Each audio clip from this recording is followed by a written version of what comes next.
Hello children, today I'll be starting with a new poem for you on killing a tree from your beehive text. Now this poem is written by Jeev Patel, okay? Now the title of the poem is something very different, right? On killing a tree. So Jeev Patel is an Indian poet, playwright, painter, as well as a practicing physician. Now he is one of those writers who belong to the group of Green Moment. Green Moment means he was a lover of nature and he was against cutting down of trees. So here he has given the title of the poem as On Killing a Tree.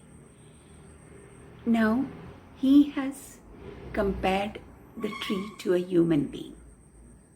He has compared a tree to a human being, and in this poem he has conveyed to us that we should not cut trees.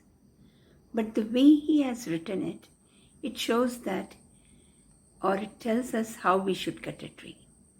But he is against it, and that is why he is trying to explain and tell us that we should not cut trees because they are the ones who protect that is, the nature is always a protector of human beings.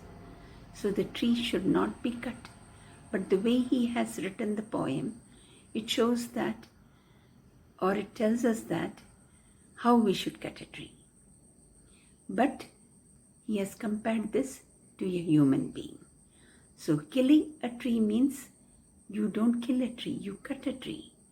You use the word killing for human beings. But here he has compared a tree to a human being. Okay? So Jeev Patel was a lover of nature. Though he was a practicing physician, he was a lover of nature at the same time. This poem is written in 4 stanzas in a very simple language, okay? And there is no special style or rhymes in it. It goes on in a very simple style. So in the first stanza, so you must have observed people cutting down trees, but can they kill a tree? It is easy to do so. Let's read the poem and find out what the poet says on killing a tree. So in the first stanza he says, it takes much time to kill a tree, not a simple jab of the knife. So by just taking an axe or a sharp object and you just start hitting on the tree, you cannot pull it down. The jab of the knife will do it. It has grown. Not a simple jab of the knife will do it. It cannot be done. It has grown slowly, consuming the earth. Consuming the earth, whatever nutrients is there on this earth. It has grown out of it. It has grown out of this earth. So whatever nutrients, water, all that the soil has got in it, it has come out of it after consuming it. Consuming it, we grow by eating, isn't it? We feed ourselves. Otherwise, we will not grow.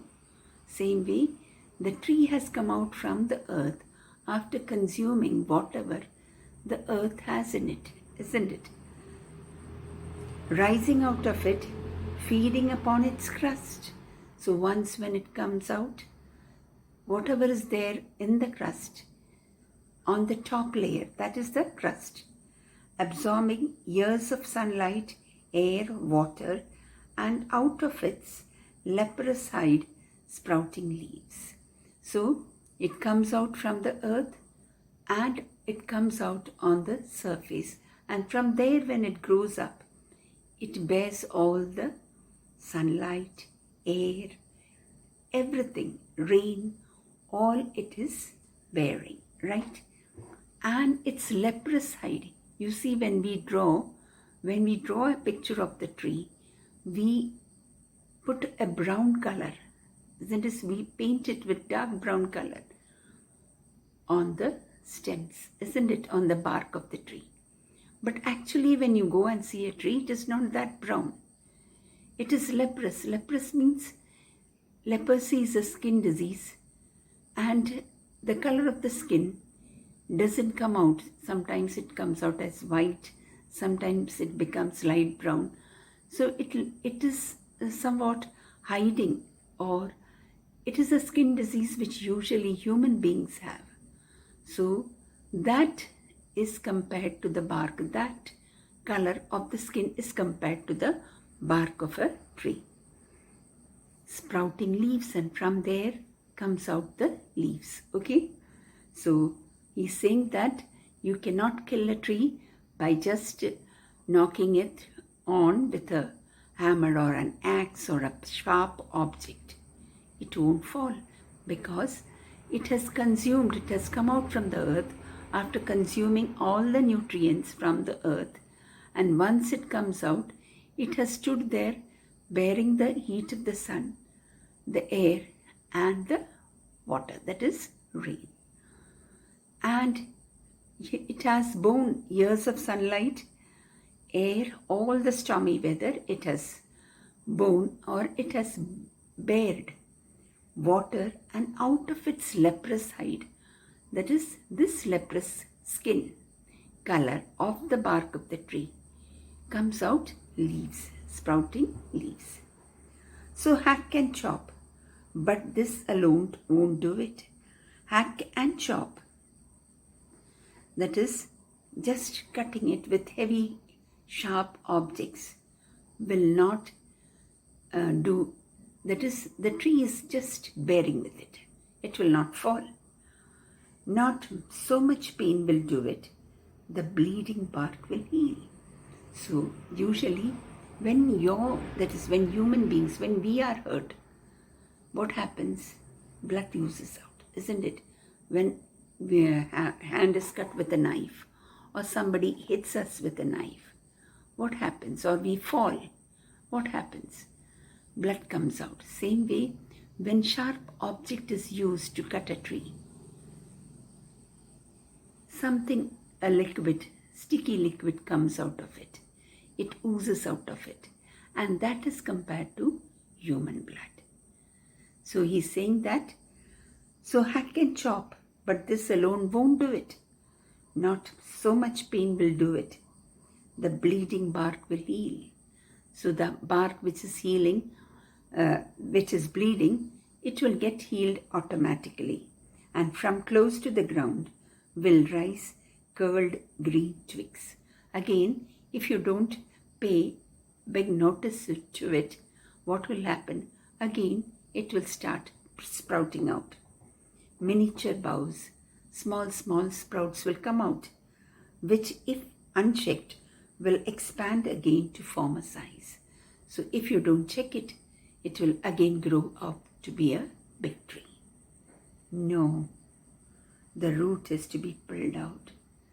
So if you have to kill a tree, if you have to pull down a tree, he's saying that nothing such things will hamper or will be an obstacle for the tree, because by using sharp objects or by cutting it, some sort of liquid will come out, but very soon it will get healed and again it will start sprouting, and if you leave it unnoticed, it will grow up again to the former size. So he's saying no, such things will not help. So the root is to be pulled out. If you want to kill a tree, pull out the roots. Out of the anchoring earth, it has anchored itself on the earth. It is firm under the earth. It is standing firm above the earth because its roots are holding it under the earth. It is to be roped, tied and pulled out. And I'm sure you must have all seen how a tree is pulled out. By cutting it out after a certain length, then the whole square place has to be chopped. Mud has to be digged out, and then only the roots can be seen. Or pulled out entirely out from the earth cave, and that which is under the earth, that part, the root which is under the earth, The poet says it has the earth key, and the strength of the tree is exposed, the source white and wet, the most sensitive, hidden for years inside the earth. Now this part of the tree is the most sensitive part, which has helped the tree to grow and make it stand strong, that is the root. It is, since it is under the earth, it is wet and it is white in color, and that part has to be removed if the tree has to be killed completely, if the tree has to be chopped down completely. Then the matter of scorching and choking in sun and air, browning, hardening, twisting, withering, and then it is done.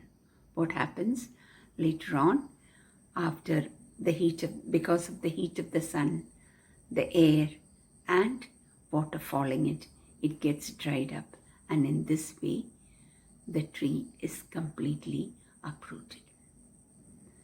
So the tree is killed, he says. He doesn't want this to happen.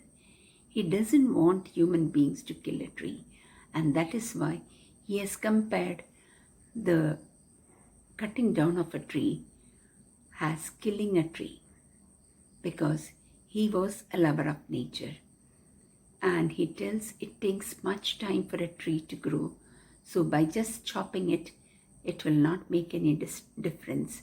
If you want to do that, just remove it from the roots. So he is feeling sorry. He doesn't want human beings to do that. He has personified, he has given a tree to that, the life of a tree to that of a human being. That is, just as the life of a human being is of great value, the same way the life of a tree is also of great value, and that is why we should not cut down trees. And this he has indirectly compared it to human beings, and that is why the title itself is On Killing a Tree instead of cutting down a tree. Okay, so he wants human beings to protect the environment. Instead of cutting down trees, he wants us to plant trees. And since cutting down of tree is not that easy, he's just criticizing that if you just cut down the top portion of a tree, very soon, if you leave it unnoticed, it will start sprouting again, and in the days or years to come, it will grow up again. So if you want to kill a tree, if you want to remove a tree, you have to remove it from the roots. And he doesn't want this to happen. He doesn't want human beings to cut down trees, and that is why he's just criticized it. He has written it sarcastically, that is, കളിയാക്കി എഴുതിയേക്കുക. Okay, ഒരു criticism വെച്ചിട്ടാണ് എഴുതിയിരിക്കുന്നത്. Okay, so this is Jeev Patel, who has written this, who was a lover of nature, who being a doctor was very much involved in the green movement, that is, to keep the greenery round the earth life, that is, not to cut down trees. Okay, I hope you have understood it. I'll be giving you the notes after, that is just after this poem. Okay, I hope it is simple. Read the poem 2 or 3 times and you will be able to understand. It's a very, very simple poem. The poet has personified this poem, that is the figure of speech. Figures of speech are words which are used to beautify the language. അതിനെയാണ് നമ്മൾ figure of speech എന്ന് പറയുന്നത്. So you must have heard about simile, metaphor, and this is personification. Here it is personification, means the tree is compared to a human being. When a human being is hit with a sharp object, or when our hands get cut, whatever it is, what happens? Blood oozes out.